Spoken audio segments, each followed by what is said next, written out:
questions. Are you going to make the start of the GGR? Yes, I will make the start of the GGR. I'm on track to make the start of the GGR. What has been your biggest frustration so far? Biggest frustration so far is probably race registration, actually, and solicitors. Not really what I expected. Excluding everything the GGR organiser may supply, what Super 8 filming and 35mm photographic equipment are you taking? Have you practiced with it?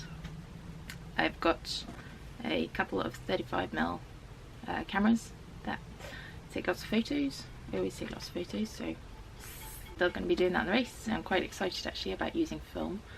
I think that's really cool. I don't yet have a Super 8, but I will probably get two to do some filming. How many cassette tapes do you plan on taking? What type of music and what books? Well, cassette tapes is I've been given a lot. A lot of them I don't know. It's kind of music from the 80s, so I'll come back pretty clued up on 80s music. And books at the moment, I've just got lots of sailing books and not much else, but I plan on taking quite a few with me. How many sets of wet weather gear and boots will you have, and what about toilet paper? How many rolls? I have 2 sets of ocean going wet weather gear, and then a couple of sets of sort of lighter but still wet weather gear, but not as kind of heavy duty as the ocean stuff. And how many toilet paper rolls? I'm going to keep that information to myself. What is your secret weapon to finish or win the GGR? My secret weapon to finish? That's a tough question because, well, I haven't done it yet. So I think once I've done it, I can answer that question pretty well. But to win it, you've got to finish it. Slow and steady wins the race. You can send up to 450 character text messages a day to your team. How many will you send? I will send the maximum amount, probably, just to make sure that they know that I'm okay. What will you use to wake yourself up and stop oversleeping? I often use an egg timer to wake myself up if I'm really tired, but generally once I've got into the pattern of ocean sailing, then I just wake up naturally. Yeah, I do have a couple of egg timers with me just for those times where I don't wake up.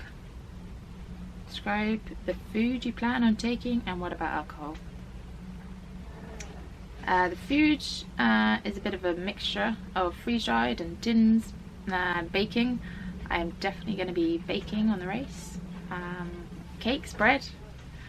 I'm very into my sourdough, so I'm going to be. There's nothing like the smell of fresh bread at sea, especially when you're feeling a bit low. Alcohol, not really. I'll take the odd mini bottle of champagne for the equators and stuff, but apart from that, I'm not going to bother. I just don't really want alcohol at sea. So, any regrets about joining the Golden Globe race family? Absolutely not. It's been the journey to get to the start has been the biggest learning curve ever, and it's been probably the best decision I've ever made to do it. There have been moments where I've thought, can I do this? But I'll definitely, no regrets. It's amazing to be part of it. What do you think is the most likely thing that could stop you from finishing the race, and how are you trying to solve that? Ooh. Well, I think from a boat perspective, the most likely would be something going wrong, like mast or hitting something. So, but I've done everything I can to minimise that by having a new mast and all new rigging and Things on the boat have been beefed up a bit, so yeah, there's a lot of strengthening that's happened. Describe your sleeping arrangement for the cold and hot, and are you fitting a safety belt in your bunk for knockdowns or in case of a 3-6-year-old? I do have a like a body cloth in my bunk, so I've got the lee cloth and then I've got a body cloth as well, which kind of basically just goes over me and then it's tied so I can't move at all. I can untie it and get out quickly, but if the boat rolled over, then I'm pretty secure. I'm not going anywhere. So I've got that in 2 bunks that I'm sleeping on in. And hot and cold, I'll still sleep in the same place. So it's in the saloon and just on the lower side, but I just won't have as many blankets for when it's hot. And then when it's cold, sleeping bag, duvet, and lots of blankets.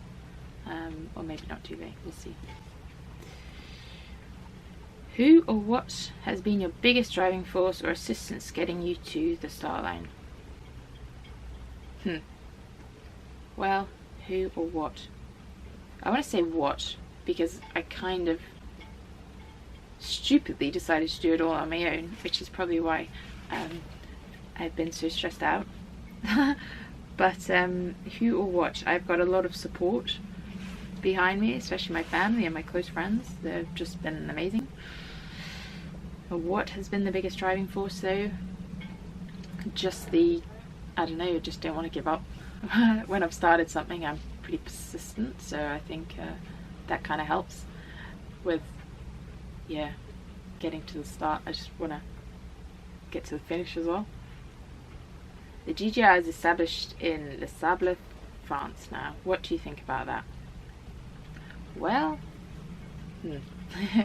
I think when I first heard about the move to France, I was pretty upset about it, because I thought, you know, this is a British race. The race should have started from England, and being based in England as well, I thought amazing. So would I still want it to start from England? Yes, but I love the spirit that the French have for crazy adventures. So I think it's a wonderful move to France. I think the support in the Sables is just incredible. So I think, yeah, this is a good move. But I'd still like to, you know, it been started from Falmouth. What special thing or lucky charm are you taking with you for the journey? Ooh. I can't say I've got a lucky charm. But special thing, I think there's quite a lot of them. There's things like, I don't know, more entertainment stuff. Like books, cassettes, but that's not a lucky charm. I don't have anything along the lines of a lucky charm. I've got a teddy bear though. I've got a teddy bear which every member of my family and my friends have given a hug to.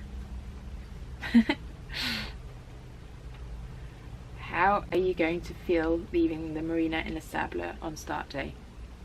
I'm going to feel absolutely awful leaving the marina on start day, because I've got to say see you later to everybody, and I'm not actually looking forward to it. I'm looking forward to a weekend once I've got into the rhythm of it and I'm just enjoying doing what I'm doing.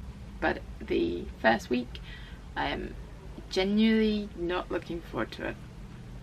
I think it always takes me a couple of days just to get into it, you know, that I've just said goodbye for a while, and this being the biggest thing I've done, it'll yeah, it's not going to be fun, but I'm excited to get going. I'm just not excited about the start, I guess, and the first few days of that.